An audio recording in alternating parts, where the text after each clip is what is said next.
पाकिस्तान के बलूचिस्तान प्रांत में आज यानी 24 मई को एक पैसेंजर ट्रेन को निशाना बनाया गया। बताया जा रहा है कि इस ट्रेन में पाकिस्तानी सेना सवार थे। इसे लेकर अधिक जानकारी देंगे हमारे साथी अर्पित। अर्पित, प्लीज़ बताइए हमारे पास क्या जानकारी अभी तक। देखिए, बलूचिस्तान जो प्रांत है उसकी राजधानी है कोयटा। तो कोयटा से पेशावर के लिए एक ट्रेन जाती है जाफ़र एक्सप्रेस। तो ये निशाना जो बनाया गया वो जाफ़र एक्सप्रेस को निशाना बनाया गया है। तो जाफ़र एक्सप्रेस के जो रेलवे ट्रैक है, जैसे ट्रेन आगे बढ़ रही थी तो रेलवे ट्रैक पे एक धमाका हुआ और इसी धमाके के चलते ट्रेन भी चपेट में आई और उसकी एक बोगी पूरी तरीके से जलकर खाक हो गई। अभी तक जो आंकड़े सामने आ रहे हैं वीडियो को रिकॉर्ड करते वक्त तक, तो कम से कम 24 लोगों की मौत हुई है और 50 से ज़्यादा लोग घायल हैं। कई लोगों की हालत गंभीर है जिनका अस्पताल में इलाज चल रहा है।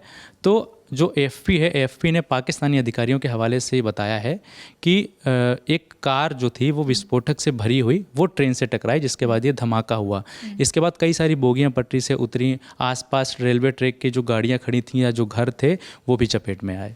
ओके, और ये क्वेटा के कौन से इलाके में हुआ है? ये एक वहाँ पे जगह है चमन फाटक। चमन फाटक कोयटा से पेशावर जाते हुए, यानी कोयटा शहर के अंदर ही है, पेशावर के रास्ते में, तो वहीं पे ये धमाका हुआ है। ओके, सो इस हमले की जिम्मेदारी किसी ने ली है अभी तक? हाँ, इस हमले की जिम्मेदारी ली है बलूच लिबरेशन आर्मी ने। बलूच लिबरेशन आर्मी इससे पहले भी इस ट्रेन को निशाना बना चुकी है और कई तरीके से हमले कर चुकी है पाकिस्तानियों पे।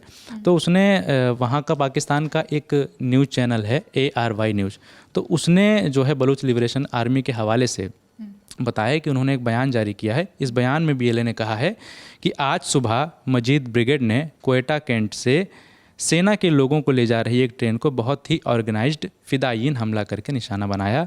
बलूच लिबरेशन आर्मी इस ऑपरेशन की पूरी जिम्मेदारी लेती है।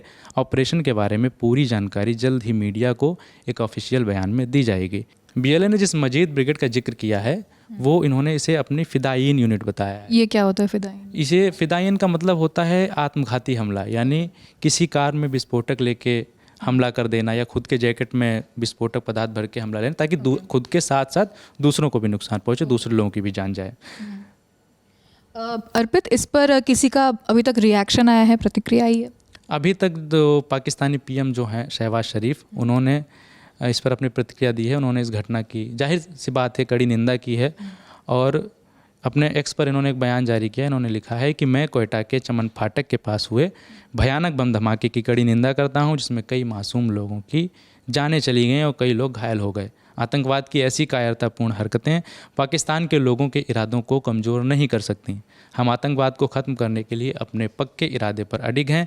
पूरा मुल्क इस दुख की घड़ी में बलूचिस्तान के लोगों के साथ खड़ा है। अर्पित, ये जो BLA की बात कही आपने, बलूचिस्तान लिबरेशन आर्मी, तो इसने पहले भी ऐसे हमले कर रखे हैं? देखिए, इसके पहले हम इसे जानना पड़ेगा बलूच लिबरेशन आर्मी क्या है। तो जो बलूच लिबरेशन आर्मी है ये लंबे समय से पाकिस्तान की जो केंद्र सरकार है उससे बलूचिस्तान को अलग करने की मांग करती है, आज़ादी की मांग करती है। तो इसके लिए वो हिंसक तरीके अपनाती है। वो कभी ट्रेन पे हमला करेगी, कभी वहाँ के लोगों को मारेगी। मतलब वो कुल मिला के सरकार को ये दिखाना चाहती है कि हम विद्रोही हैं, हम विरोध कर रहे हैं, हमको एक अलग मुल्क यानी बलूचिस्तान की वो मांग करता है। तो यही जाफ़र एक्सप्रेस पे ही कई बार हमला हो चुका है, इससे पहले भी। आपको याद होगा 2024 में भी इसी ट्रेन को इन लोगों ने हाईजैक किया था, उसमें भी कई लोगों की मौत हो चुकी थी। इसके अलावा इस साल भी कई छोटी मोटी घटनाएं, कभी इन्होंने रॉकेट लॉन्चर दाग दिया, कभी किसी में आग लगा दी। तो ये पहले भी इस घात लगाकर हमला कर देते हैं। ये घात लगा के हमले करते हैं, आत्मघाती हमले करते हैं। तो ये इसके लिए जाने जाते हैं। इस बार ये दुखद है और अभी तक जो जानकारी सामने आ रही है कि मरने वालों की संख्या अभी बढ़ सकती है। जी, फ़िलहाल यही खबर है। कोई भी अपडेट्स आएंगे हम आप तक पहुंचाते रहेंगे। मेरे साथ अर्पित है, मैं हूँ आकांक्षा गोगोई, कैमरे के पीछे उदित है। आप देखते रहिए दी लल्लन टॉप। शुक्रिया।